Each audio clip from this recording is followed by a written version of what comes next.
Yeah, like there's more to Chicanismo. It's about building community, not destroying community. Yeah.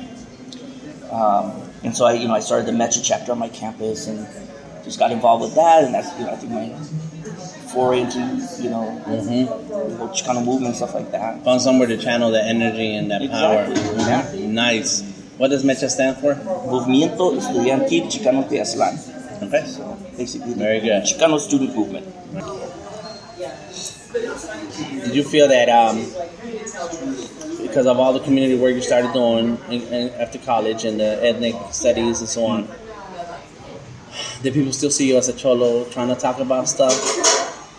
Did you? Well, I know you matured probably with your dress and the way you carried yourself. Yeah, you know what? I think. Well, I mean, now I think people have a hard time even picturing me as a cholo. I have to show them pictures like, what? That's not you. So yeah, and one of the things is like I have the the little 3-dot tattoos, and one of the reasons I haven't removed it, it's just I remember the way people would look at me, the way people would react to me, and I remember thinking like, I'm a nice guy, like why are people scared of me? Right. And I look at pictures now, I'm like, okay, I kind of see why, but I don't want to write kids off because of the way they dress, the way they act at that age. Everyone has the propensity to change. We can always make our lives better. Right. Who we are today does not necessarily mean who we are tomorrow. And so I just don't want to be I don't want to look at those kids the way people looked at me when I was at night. So this one is kind of that reminder of who I am, where I came from, kind of a thing. That's I have done that. But I think professionally, I think more maybe all my tattoos and stuff like that was like, you look like a cholo, maybe. But so you came down to LA. You had 1 week to pack and get into school. Yeah, so I started the Chicano Studies program. It took me kind of 2 years to complete the actual classes, but about 7 years to turn in my thesis. I was procrastinating on that. Okay. But that was pretty much everyone in my cohort. Like we all we got to the course and just kind of disappeared and like never turned in our thesis. And then they sent us those letters like, you have 7 years to complete a thesis. If not, you have to start over. So all of a sudden, all these theses get turned in. It's like submitted my thesis. It was called "The Art of Rebellion: Social Justice and Chicano Visual Art." So I ended up tying in my passion of art with the Chicano Studies degree. And kind of looked at. I started off kind of with Mexican muralism and how the Mexican muralists influenced social realist artists of like the 30s. And then how the social realist artists then influenced the civil rights artists that influenced kind of street artists and contemporary artists. And looking for those connections and say, okay, it's not just that I'm saying that they influence, but literally Diego Rivera, Siqueiros, and those people were teaching classes in the United States in the so those social realist artists were actually students of them. Like Pablo Higgins, who was like a social realist artist, was actually a student of Diego Rivera. Okay. I think his name was Paul O'Higgins, and changed it to Pablo O'Higgins and moved to Mexico. But he was like this during the whole what do you call it, during the whole Depression era and FDR's New Deal, part of that was like this arts programming thing. And so like a lot of murals and things like that were being basically painted in like post offices and stuff like that. So it was putting artists to work, kind of like America Back to Work kind of programs and stuff like that. So those were the social realist art, and they were very like leftist, communist, like kind of ideology. Very propaganda-like. Yeah. So you see that it's a direct influence from Diego Rivera and was happy with Mexican muralism and things like that. And so then those people, they get older, they start teaching in universities, and they start teaching those people that then become kind of the famous civil rights artists. And then those, so you finding those actual links, and things like that, and then using that as a springboard. Okay, well, this is what has, created, the pot that, my art came out of. From looking at what then influenced me, and and to kind of make more sense of my art Right. and then comparing it and contrasting it to what was happening at the time and how it fits in the larger picture. Uh-huh. And I talked Where a lot we about fit, where we fit in that picture. yeah, and so I Wow. talked a lot about because at the time I was working a lot with the anti-Arizona campaign stuff, and, Somos Arizona and all that. And so I had made some stuff for them and kind of using that as some of the work I was doing that was similar to that. So I did this piece, like a Photoshop piece, but it's like Kill Bill poster. But I had Photoshopped my wife's head on there, so it was like a Chicana, in the poster, and it said Kill Bill 1070, which Bill 1070 was the Arizona anti raza studies, immigrant stuff that was going on, and so so it was kind of these tongue in cheek, posters I was making, So that was basically my thesis, and then after that just kind of came, and then a lot of people I met in college, stuff like that. We started doing some art shows together, so Sketch and Del Mundo, they went to Northridge, too, and actually I didn't know them from Northridge at the time, but that was a connection. Oh, we all went there, cool, And we started doing shows in Verdugo Bar. I think we used to do shows at the Verdugo Bar on Sundays, and that was fun. Just hang out out there, invite people out, and drink, and then just progressing. And all of our art was getting better, and all our shows were getting better, and just over a progression of 10 so years, you get bigger and bigger and bigger, and the shows get bigger and bigger, yeah, and you just invite new artists, and those people get bigger and bigger, but I think it was always about, these alternative shows. You didn't have to, we weren't looking for the snooty artists. We were looking for people, community folks that just wanted to do art but had talent, and maybe didn't go to the most prestigious schools. And not like that. I don't know, maybe he knows this too, but there would be people who are okay, this art ain't that good. And they would be the ones that had these art school backgrounds. You're like, really? Your major was art? Right, that's what you got, right. Wow. And you paid how much for school? Yes. So during all this community work, how did the art come back in with you? What did you start doing? Were you doodling for yourself? And actually, so I took a Chicano studies class. It was a painting class. Okay. And that's where I discovered painting. Up until then, it was drawing and things like that.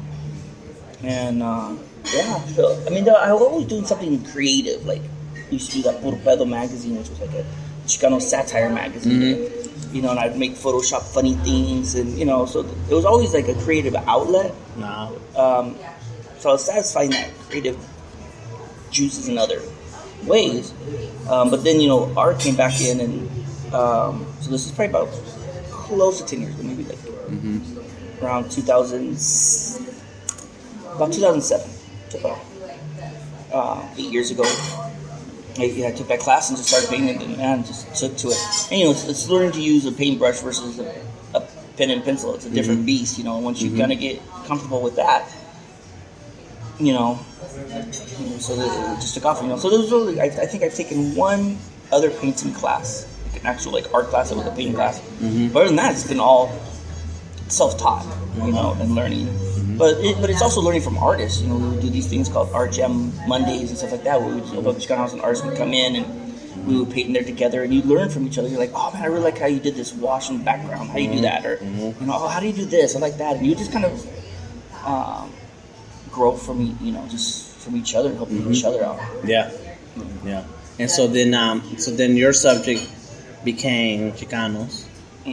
And because of course your whole studies was all on art culture and all, and art, and that became the art that you wanted to do anyways. But I think it started with just art that I wanted. It's I want a Beatles painting in my house. I paint a Beatles painting. I want painting of Cesar Chavez. So it was just kind of painting what I wanted. So there really wasn't a lot of thought in what's going to sell or what I need to do, what's going to get me noticed. My art, it's really this hodgepodge and mixture of just my own experiences and So there's a lot of pop culture. There's a lot of, Chicano culture. There's tattoo aesthetics. There's politics. There's humor. There's just all these things mashed up. I mean, and it's just me, like, and so it's hard to like really classify it in one genre, but it's me. Yeah. And it's funny too. Like a lot of people say, like, "Oh, I like your art." It has this kind of cartoony feel to it, which is funny. It's like I'm not trying to do that, but it's like that's all I drew when I was a kid. Like we're cartoon characters, right? I mean, I wanted to be a Disney animator as a kid. I think most kids do, So it has that bow line, that smooth lines. Yes. Yeah. So I think it's funny how like I guess I can see the influence there, but I wasn't trying to look cartoony. Right. That's cool, man. That's very cool. So now, 10 years later, you're doing shows. You're everywhere. You did a comic book convention not too long ago. You said San Diego? This was Long Beach, and stuff. So, you still have a full-time job? Yep. And your full-time job is? Outreach counselor for Cal State Northridge. So you talk to students. So I'm basically a college recruiter. So I go to high schools and community colleges to do pre-admission advising. So high school it's more motivational talks about go to college kids. I tell them my story. I was a near high school dropout and went to college and found myself there. Blah blah blah. Because it's trying to. It's really it's convincing kids to go to college and why you should go to college. They need to see a benefit for it. Yeah, and the schools I have are mostly South Central Los Angeles, East Los Angeles. So I have those kind of inner city schools where the kids necessarily they're going to be first generation. They don't have like, oh yeah, my dad, I know what already to do, And then the community college is a different beast. It's just they're like they know they want to transfer. Like they're like like I get it. I already you don't need to convince me. Like just tell me what the hell I need to do to transfer there. So they're more just academic advising, just like okay, make sure you take these classes and you need these ones still, and then you have all the classes you need to transfer over. So you can bring more kids to CSUN. Yep. I think it's a cool name that came out of the letters. Yeah. Because it is hot as hell over there. Yeah, but and so in between that, you're doing your art, you're organizing with artists, you're still putting on shows. And what's next right now for your art? Well, with all the Los Muertos shows coming up, I need to do a couple. I have actually some ideas for some upcoming paintings, just kind of fit with that Los Muertos theme, that I can put in all these shows that are coming up. We'll talk about when the next Barrio Boogie is, and we're gonna host another one. When we're gonna do the kind of postponed, East LA Comic Expo. So there's a lot of things kind of just in the works, and they want us to do another. We did this one show at Primera Taza. It was a small little exhibit, and then the outside they had the big the big parking lot. So we had bands out there and stuff like that. So I was gonna say because that place is small. Yeah. So when they first told me, they're like, "Yeah, we want to do you guys host a show here," and I was just like, "Where? Like, there's no room." And then they showed the parking. I was like, "Oh, okay, that's huge. Yes, that'll work." So they want us. They did really good. So they want us to host like another one, and they mentioned something like Los Muertos type of theme, which we'd have to get right on the ball with, right? Something like that. Yeah, it's a month from now. Yeah, and so, but also kind of thinking like, well, we need to do something that stands out, man. There's so many of them. I mean, the saturation in LA, Los Muertos, like that's every city, every neighborhood, every block. They have their own little event. So how is our show gonna stand out? Maybe it's even like maybe let's just do a Halloween one. Everyone's doing Los Muertos, doing a Halloween. Let's do Halloween things. So we'll think of something. But so it's nonstop. Then if I move, man, then it's building a whole new art scene out there. I'm already kind of trying to meet and talk to Chicano artists in the Seattle area. Get feelers going out there. Sure. I think it'd be easy to include you since the work you've done and the name you carry, the brand. But I think that I mean, my art's popular out there already, Mm-hmm. but I think